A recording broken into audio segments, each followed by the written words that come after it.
There's something incredibly rewarding about watching a bean vine stretch skyward, wrapping around a well-built trellis, flowering, and producing an abundant crop.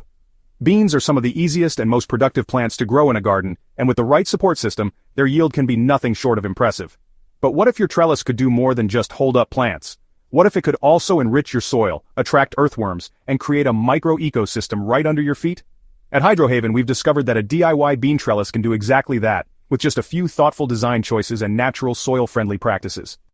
Growing beans vertically is more than just a space saver. Beans thrive when they have support to climb, and vertical growing improves air circulation, reduces pest pressure, and makes harvesting easier. But the magic starts when the trellis itself becomes a framework not just above ground but beneath it too. By creating a worm-friendly environment at the base of the trellis, you set up a double benefit system. Your beans get a sturdy structure to climb, and your soil becomes richer, more active, and more alive thanks to earthworm activity.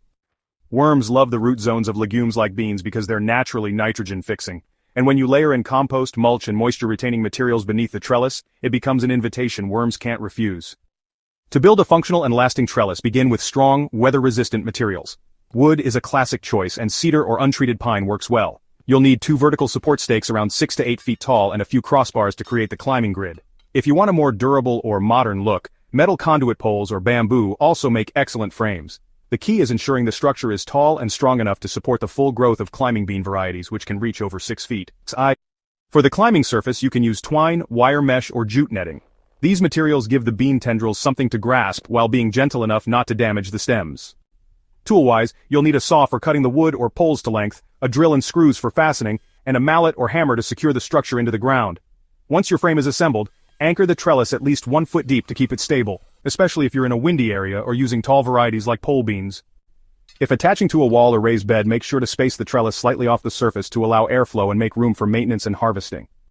Now for the secret sauce, turning the base of the trellis into a worm-friendly compost zone. Start by loosening the soil around the base and adding a layer of aged compost. This will serve as a rich food source for microbes, which in turn attract worms. Next, pour in diluted compost tea or fermented rice water to infuse the soil with active microorganisms. These microbial populations form biofilms that earthworms feed on, and the moisture helps maintain a hospitable environment for them. On top of this, add a thick mulch layer made of shredded leaves, straw, or untreated wood chips. This layer insulates the soil, retains moisture, and breaks down slowly, keeping the worm buffet open all season long.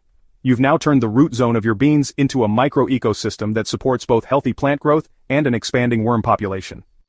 With your trellis and worm haven in place, it's time to plant. Beans should be sown directly around the base of the trellis, spaced about 3 to 6 inches apart depending on the variety. Push seeds about 1 inch deep into the softened, enriched soil. Water gently but deeply to settle the seeds and activate the microbial life you've just introduced. As the vines begin to grow, guide them toward the trellis and loosely secure them if needed. Beans don't require heavy feeding, especially if you've enriched the soil well, but side dressing with a light compost top-up every few weeks can support consistent pod production. Companion planting is another great strategy to amplify the benefits of your trellis system. Planting basil, marigolds, or nasturtiums nearby can deter pests like aphids and beetles, while attracting beneficial insects like ladybugs and bees. These plants also help shade the soil, preserving moisture and giving worms cooler pockets to retreat into during the hottest part of the day. Everything works together in harmony. The trellis, the beans, the worms, and the beneficial insects, creating a self-reinforcing loop of productivity and soil health. By the time your beans are flowering and pods are forming, you'll likely notice something else happening below. The soil will be easier to dig, richer in color, and filled with worm castings. You might even spot worm tunnels near the mulch layer or see them when watering. This is a clear sign that your composting zone is thriving and that the worms are doing their job, aerating the soil, breaking down organic matter, and feeding your plants naturally.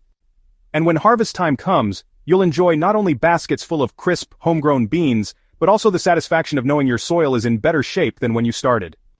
If this guide helped you see your trellis as more than just a bean support, and inspired you to turn it into a living worm station, be sure to subscribe to Hydrohaven and share this video with your fellow growers. The beauty of this system is that it works in raised beds, in-ground gardens, and even containers. With just a bit of planning, your next DIY trellis can grow more than just food. It can grow life from the ground up.